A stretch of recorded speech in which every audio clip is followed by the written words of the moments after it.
오늘 이 아침 우리에게 주시는 하나님의 말씀은 사도행전 6장 1절로 7절까지의 말씀을 함께 보도록 하겠습니다. 사도행전 6장 1절에서 7절까지의 말씀을 우리 다 같이 한 목소리로 합독하여 읽도록 하겠습니다. 함께 읽습니다.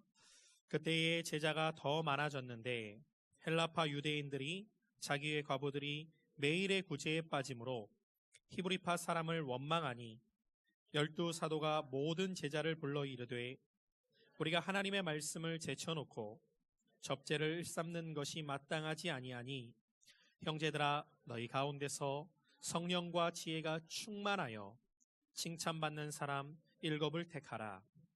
우리가 이 일을 그들에게 맡기고 우리는 오로지 기도하는 일과 말씀 사역에 힘쓰리라 하니 온 무리가 이 말을 기뻐하여 믿음과 성령이 충만한 사람 스데반과 또 빌립과 브로고로와 니가노로와 디몬과 바메나와 유대교에 입교했던 안디옥 사람 니골라를 택하여 사도들 앞에 세우니 사도들이 기도하고 그들에게 안수하니라. 하나님의 말씀이 점점 왕성하여 예루살렘에 있는 제자의 수가 더 심히 많아지고 허다한 제사장의 무리도 이 도에 복종하니라. 아멘. 부흥 시리즈 12번째 시간입니다. 저는 오늘 이 아침 여러분들과 함께 부흥은 하나 될 때 임한다 라는 말씀의 제목으로 하나님 말씀 증거하도록 하겠습니다. 우리는 계속해서 사도행전의 말씀을 통하여서 우리에게 주시는 하나님의 말씀을 함께 살펴가고 있습니다. 특별히 사도행전의 말씀을 우리가 볼 때 사도행전은 성령의 임하심으로 교회가 시작되고 교회가 어떻게 부흥되었는가를 우리에게 보여주고 있습니다. 성령이 역사하시는 곳에는 부흥이 임합니다. 저는 우리 교회가 성령의 역사하심 가운데에 날마다 부흥을 경험하는 교회가 될 수 있기를 간절히 소망합니다. 그래서 성령의 역사로 말미암아 먼저는 우리의 속사람이 새로워지고 그렇게 우리의 속사람을 변화시키는 성령의 능력이 우리를 통하여서 부흥을 경험하게 하시는 놀라운 은혜의 불길이 날마다 지속되는 교회가 될 수 있기를 바랍니다. 초대교회는 이 성령의 역사하심으로 말미암아 부흥을 거듭하고 있었습니다. 우리가 살펴보았던 대로 베드로의 설교 가운데 3,000명이 5,000명이 주께로 돌아오는 놀라운 역사가 일어나고 있었습니다. 그 성령의 역사가 얼마나 강하였던지 이제는 더 이상 수를 헤아릴 수가 없어서 허다한 사람들이 수많은 사람들이 주께로 돌아왔다고 사도행전은 기록하고 있습니다. 이 모든 것은 사람의 노력이 아니라 성령님이 행하셨던 사건이었습니다.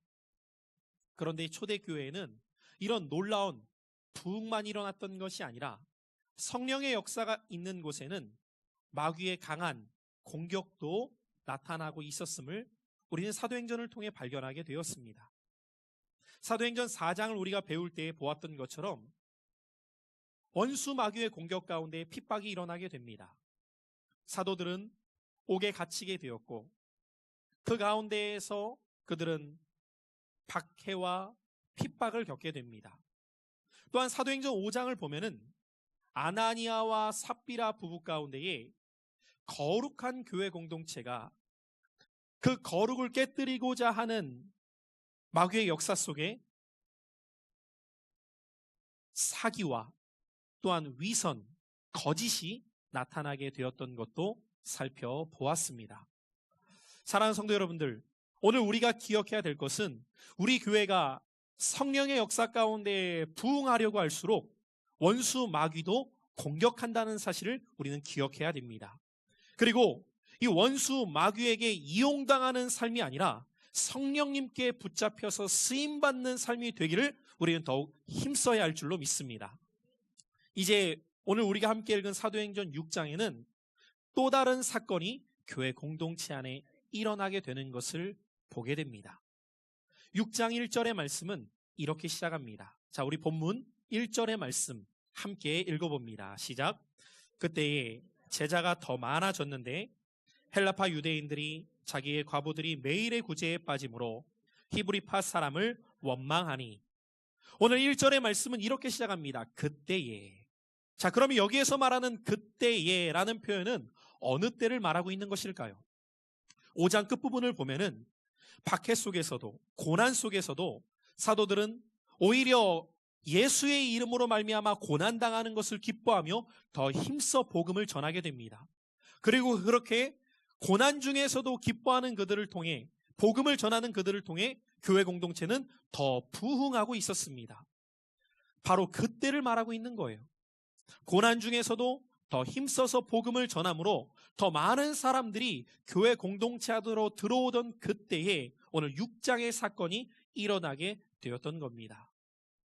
자, 수많은 사람들이 교회 공동체 안으로 들어오게 됩니다. 그러다 보니 다양한 사람들이 그 공동체 안에 섞이게 되었다는 거예요.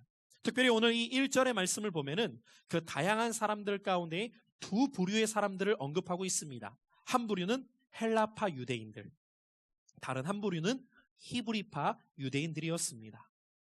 여기에서 헬라파 유대인들은 어떤 사람들을 말하고 있는 것이냐면, 그들은 혈통적으로는 유대인으로는 태어났지만 팔레스타인 안에서 살던 것이 아니라 먼 곳으로 흩어져서 살았던 사람들, 그런 자들이 다시 이 팔레스타인 안으로 들어와서 생활하게 된 자들을 헬라파 유대인들이라고 불렀고, 이들을 또 다른 표현으로는 디아스포라라고도 불려지게 되었습니다.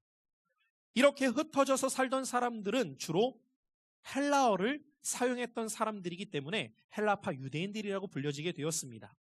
그런가 하면 히브리파 유대인들은, 그들은 혈통적으로도 유대인으로 태어날 뿐만 아니라 나면서부터 이 팔레스타인 안에서 살아갔던 사람들이었습니다.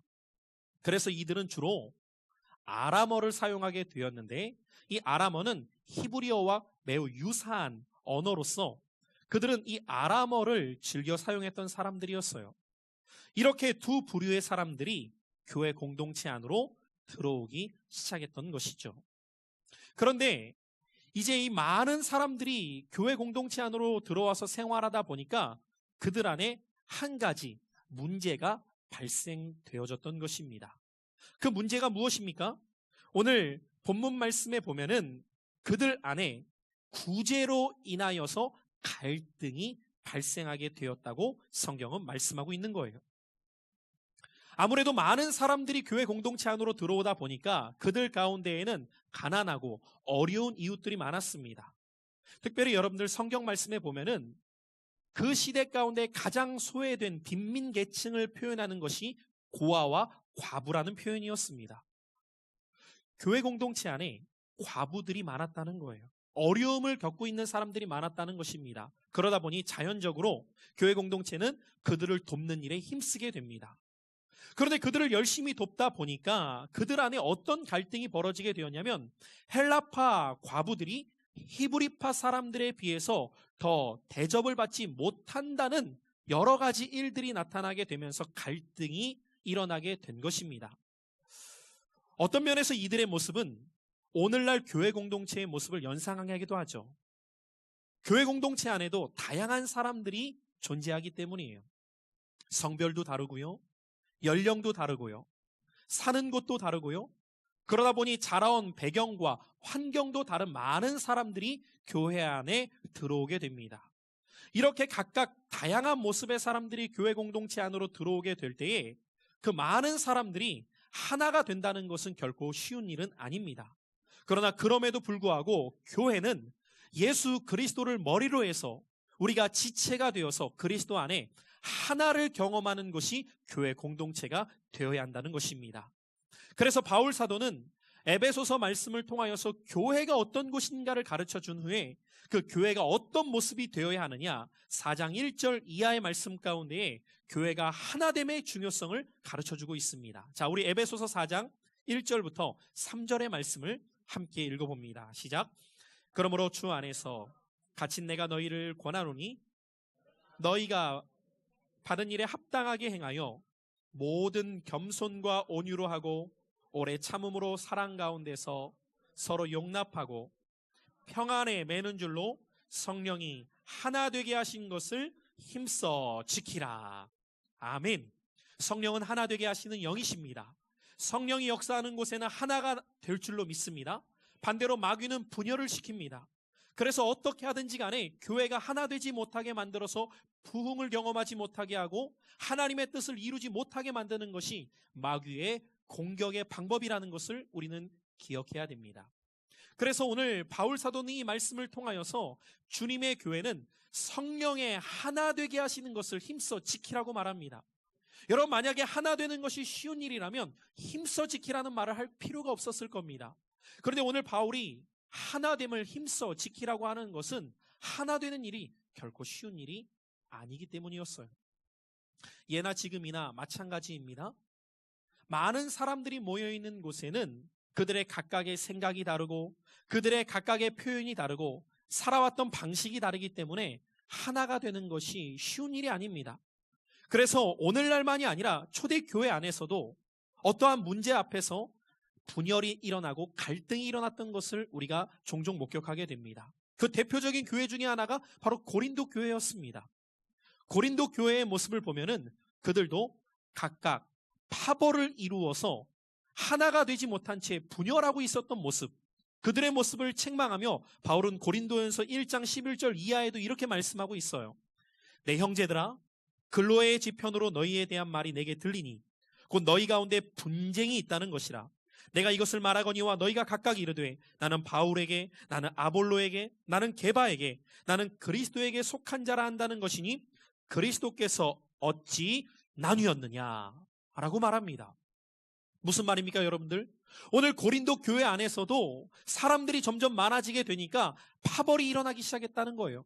아마도 오늘 이들 가운데에는 각각 자신이 따랐던 사람들이 달랐던 것 같습니다. 어떤 사람들은 베드로에게 영향을 받아서 베드로를 따랐던 사람들, 어떤 사람들은 바울에게 영향을 받아서 바울을 따랐던 사람들, 또 어떤 사람들은 그리스도를 통하여서 영향을 받아 그리스도를 따르는 사람들. 교회 공동체 안에도 이런 일들이 벌어지게 되었다는 것입니다. 예나 지금이나 할 것 없이 교회 안에 파벌을 이루는 모습들이 있었다는 것입니다. 이것이 바로 사람들이 많아지게 될 때에 나타나는 현상이기도 합니다. 원수 마귀는 교회 공동체가 부흥할 때에 그 부흥을 어떻게 가로막느냐? 하나 되지 못하게 만든다는 거예요. 사람들이 점점 교회 공동체 안에 많아지게 될 때 각각의 생각을 부딪히게 만들고 각각의 뜻을 주장하게 만들어서 그들 안에 하나를 이루지 못하게 만든다는 거예요. 왜냐하면 그것이 하나님의 일을 이루지 못하게 만드는 가장 손쉬운 방법이기 때문이죠. 이것이 교회를 무너뜨리는 악한 마귀의 공격이라는 것을 우리는 깨달을 수 있는 자가 될 수 있기를 주님의 이름으로 축복합니다. 여러분, 하나가 된다는 것은 결코 쉬운 일이 아니라는 거예요. 그럼에도 불구하고 오늘 우리가 기억해야 될 것은 성령 안에 우리는 하나를 이루어야 할 줄 믿습니다. 자, 그렇다면 오늘 초대교회에 발생한 이 문제 앞에서 사도들은 어떻게 이 갈등의 문제를 해결하고 어떻게 교회를 하나 되게 만들었던 것일까요?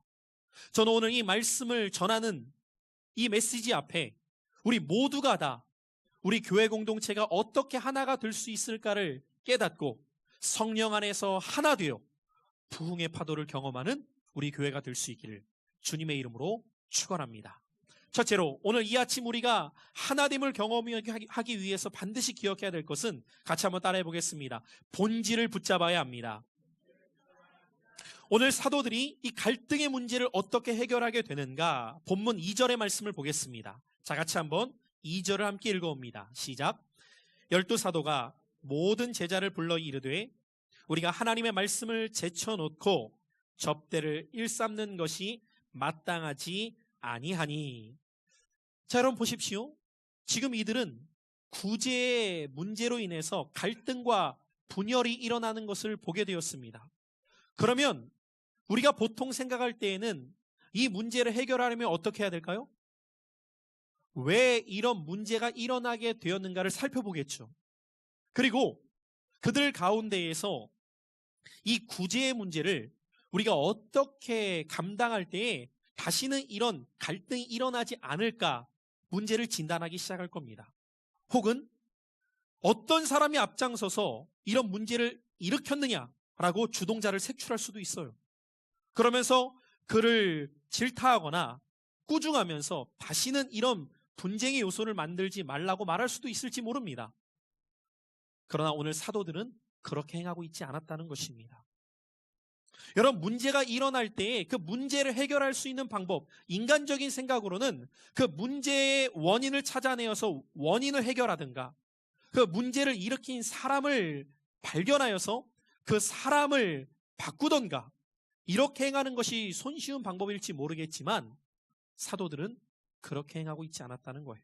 오히려 그들은 이 문제 앞에서 뭐라고 사람들에게 말했냐면, 우리가 기도하는 일과 말씀을 전하는 일에 더 집중하겠다는 것이었습니다. 무슨 말입니까?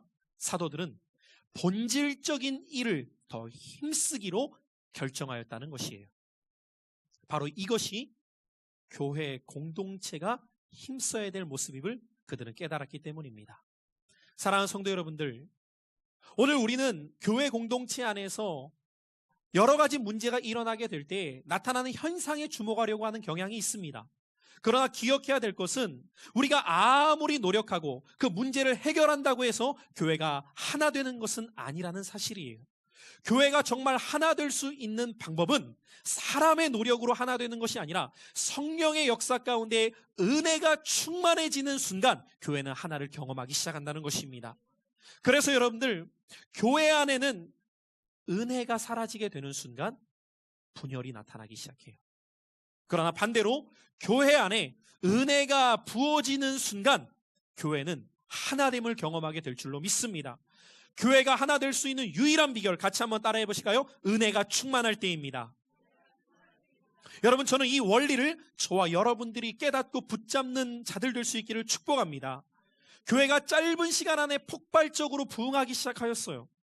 그러다 보니 수많은 사람들이 교회 공동체 안으로 들어오면서 사도들이 감당해야 될 일들도 많아지기 시작합니다.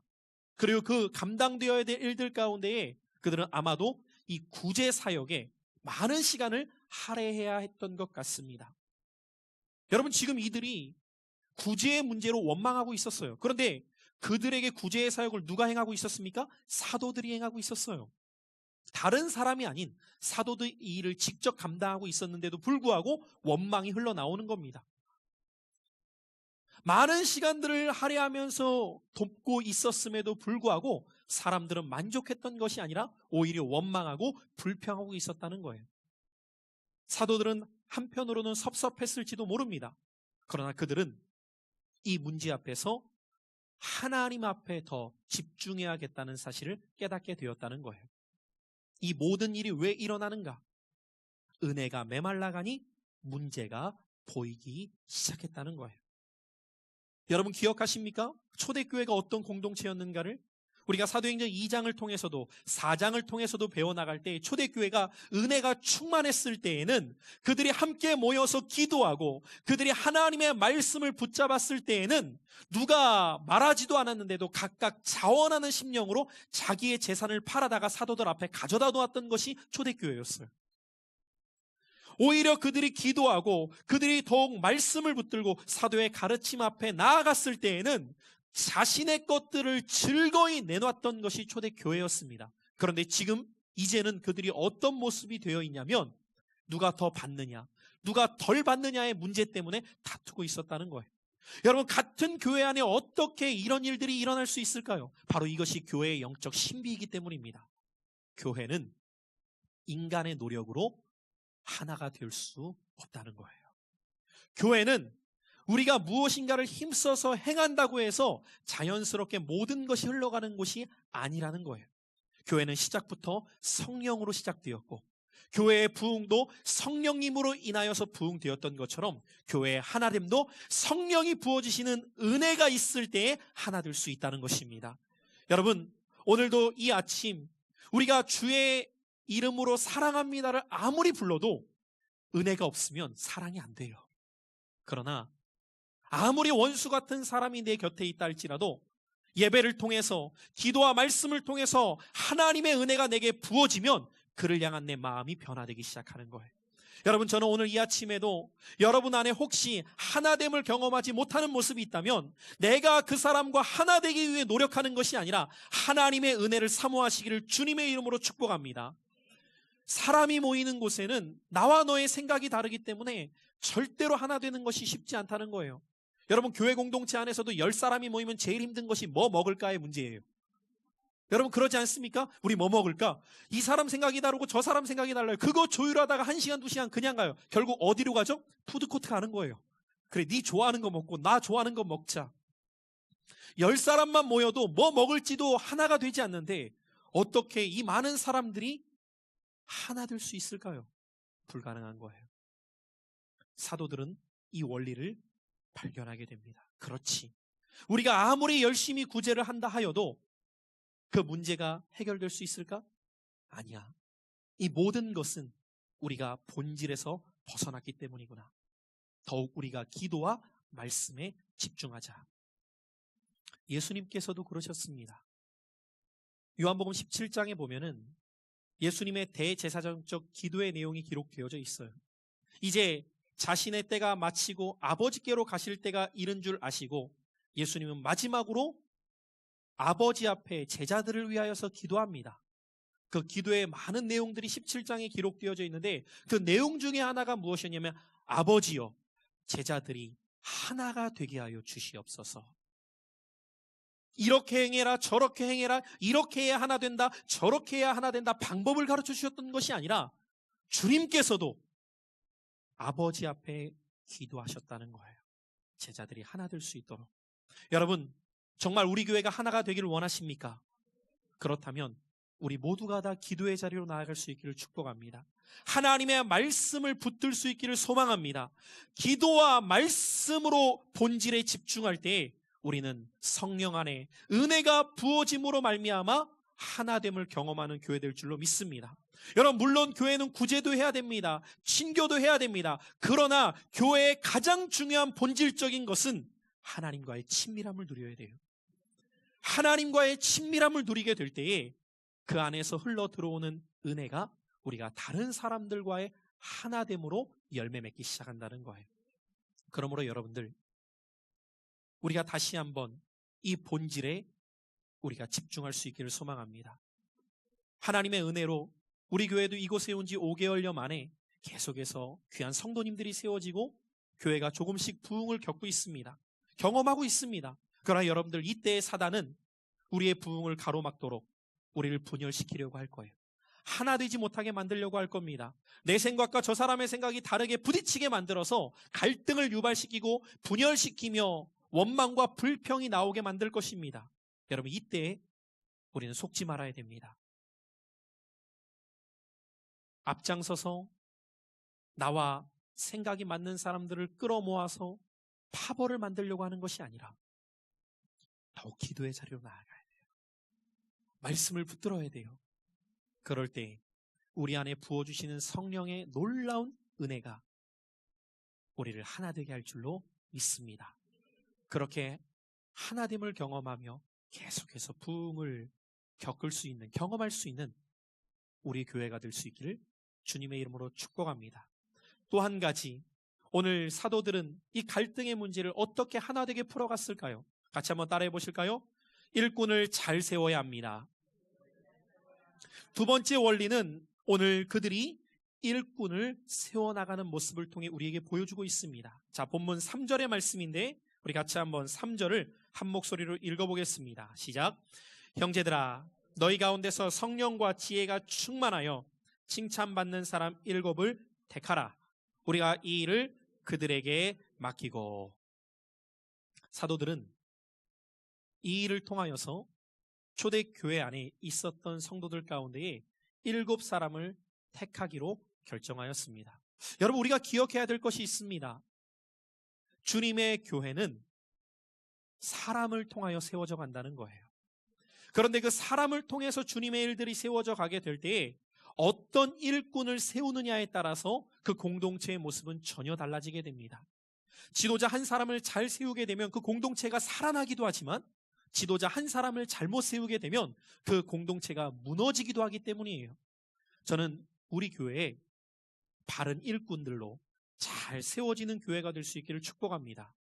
자, 그러면 오늘 이 초대교회 안에 어떤 기준을 가지고 사람을 세우도록 했을까요? 교회의 일꾼을 세우는 기준은 세상의 기준과는 전혀 달랐던 것을 우리는 보게 됩니다. 본문 말씀 우리가 3절을 보면은 일꾼을 세우는 기준에 대해 뭐라고 말하고 있냐면 성령과 지혜가 충만하여 칭찬 듣는 사람을 세우라고 말합니다. 자, 그러면 성령과 지혜가 충만하다는 것은 어떤 의미입니까? 한마디로 말해서 성령과 지혜가 충만하다는 것은 성령님의 뜻에 온전히 순종하여 말씀대로 행하는 자를 뽑으라는 거예요. 바로 그들이 교회의 일꾼이 되어야 한다고 사도들은 말하였습니다. 사랑하는 성도 여러분들, 저는 우리 교회에 일꾼을 세우게 될 때에 바로 이와 같은 사람들로 세워지는 교회가 될 수 있기를 소망합니다. 성령의 뜻에 온전히 순종하는 사람, 그래서 내 뜻이 아니라 늘 성령님의 뜻에 집중하며 그 뜻을 알게 되었을 때 그분의 말씀 앞에 온전히 순종하며 따를 수 있는 자들, 그들이 세워지게 될 때에 교회 공동체는 건강하게 세워질 뿐만 아니라 하나됨을 경험할 수 있게 된다는 거예요. 그런데 어느 순간부터 이 한국교회 안에서도 직분이 명예직으로 전락한 모습들을 보게 됩니다. 교회를 다니면서 어느 정도 시간이 지나면 집사가 되고, 집사로서 어느 정도 시간이 되면 안수집사가 되어야 되고, 안수집사로서 어느 정도의 시간이 지나면 장로가 되어야 한다는 마치 연조와 명예로서 직분을 생각하는 경향이 오늘날 교회 안에도 나타나고 있는 것을 보게 됩니다. 그러나 여러분들 기억하십시오. 그렇게 세워나가는 교회가 될 때 교회는 절대로 건강할 수 없다는 거예요. 절대로 하나 될 수 없다는 거예요. 교회의 하나됨을 경험하기 위해서는 무엇보다도 교회에 세워지는 일꾼이 올바른 성경적 기준 안에 세워지는 공동체가 되어야 할 줄로 믿습니다. 그럼 여러분들, 성경에서 말하는 일꾼을 세우는 기준은 무엇입니까? 두 가지를 우리는 기억해야 돼요. 첫 번째로 교회 안에서 성경적으로 일꾼들을 세워줘야 되는 원리는 무엇이냐면 성령과 지혜가 충만하여서 사람들에게 인정받는 자가 첫 번째 기준이라는 거예요. 두 번째 기준은 무엇이냐면 일꾼을 세울 때 그가 섬기고 헌신적으로 일할 수 있는 사람을 세우라는 겁니다.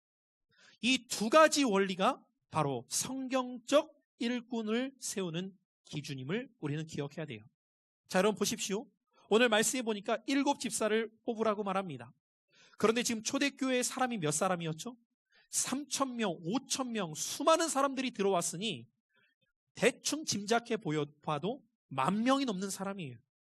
오늘날로 말하면 초대형 교회입니다. 그런 교회에서 7 사람을 뽑으라고 하니 아무나 뽑을 수 있겠습니까? 그렇게 7 사람이 뽑혔다면 얼마나 중요한 사람들이겠어요? 한번 생각해 보세요, 여러분들. 10,000명이 넘는 사람들 가운데 7명을 뽑았으니 얼마나 인정받을 만한 사람, 얼마나 중요한 사람이 뽑혔겠느냐 말입니다. 그러면 여러분들, 이렇게 뽑은 사람들을 어떠한 일에 그들을 사용해야 할까요? 어떠한 일에 섬기게 해야 될까요? 매우 중요한 일들을 맡겨야 되지 않을까요? 그런데 이렇게 수많은 사람들 가운데 뽑힌 7 사람을 지금 어떠한 일에 쓰고 있냐면 구제하는 일에 섬기고 있다는 거예요. 오늘날로 말해볼까요? 주방 봉사시키는 겁니다.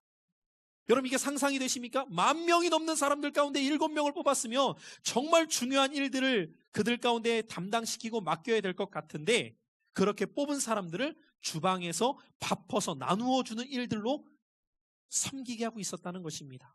왜 그렇습니까? 이것이 바로 예수님의 모습이셨기 때문이에요.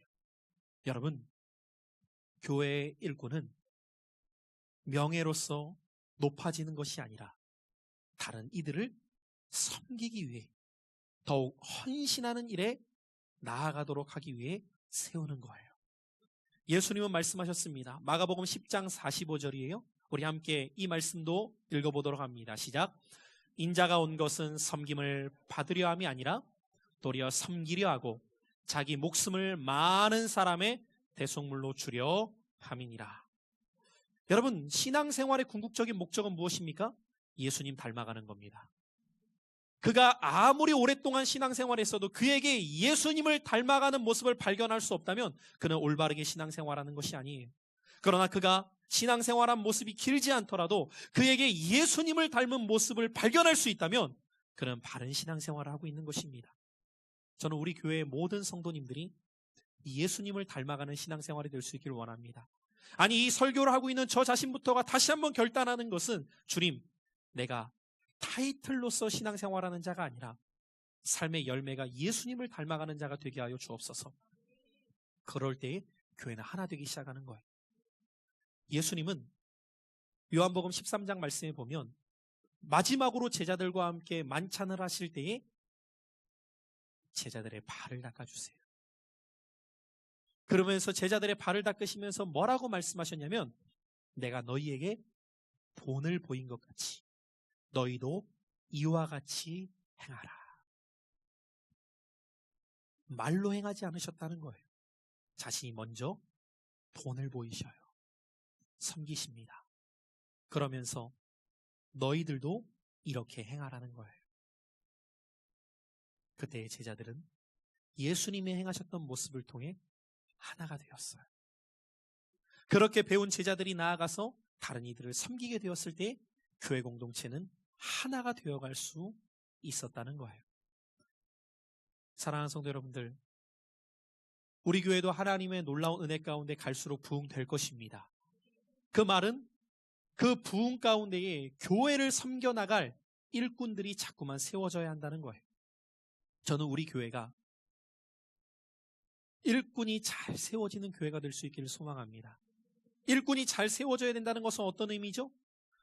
세워지는 사람들마다 권리를 주장하려고 하는 것이 아니라 오히려 더욱 섬김의 자리로 나아가는 자들이 될 때에 우리 교회는 은혜 안에 하나가 될 줄로 믿습니다. 장차 우리 교회에도 장로님이 세워져야 합니다. 그런데 여러분들, 우리 교회에 세워지는 장로님이 어느 날 될 때에 주차 봉사를 기쁨으로 할 수 있는 장로님, 그런 분들이 세워지면 얼마나 교회가 기쁨 가운데 하나가 될 수 있겠어요? 우리 교회 권사님들이 더 많이 세워지게 될 때, 우리 교회에 세워지는 권사님들이 기쁨으로 주방 봉사할 때 얼마나 교회가 하나 될 수 있겠어요? 우리 교회 안수 입사님들이 세워질 때 그 안수 입사님들이 토요일마다 나와서 기쁨으로 교회를 청소하는 교회가 되어 있다. 얼마나 교회가 하나 될 수 있겠어요? 여러분, 섬김의 기쁨을 아는 자들이 우리 교회 가운데 더 많이 세워질 때에 그들을 통해 교회는 하나가 될 줄로 믿습니다. 그래서 여러분, 일꾼이 잘 뽑힐 수 있도록 우리는 기도해야 되는 거예요. 그리고 내가 그런 일꾼이 될 수 있도록 준비하는 신앙이 되어야 할 줄로 믿습니다. 저는 이제 말씀을 정리하고자 합니다. 사랑하는 성도 여러분들, 오늘 주님께서는 우리 교회에 부흥을 주시기를 원하십니다. 그러나 우리가 부흥을 경험하기 위해서는 하나가 되어야 돼요. 하나가 될 수 있는 것은 우리 안에 은혜가 충만할 때입니다.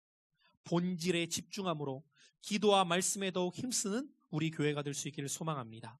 그리고 우리 교회의 일꾼이 잘 세워질 수 있도록 우리는 기도하며 섬김을 받으려고 하는 일꾼이 아니라 섬기려고 하는 일꾼들이 더욱 많이 세워짐으로 정말 성령 안에 하나 되어 거듭 부흥을 경험할 수 있는 우리 교회 공동체가 될 수 있기를 주님의 이름으로 축원합니다. I will call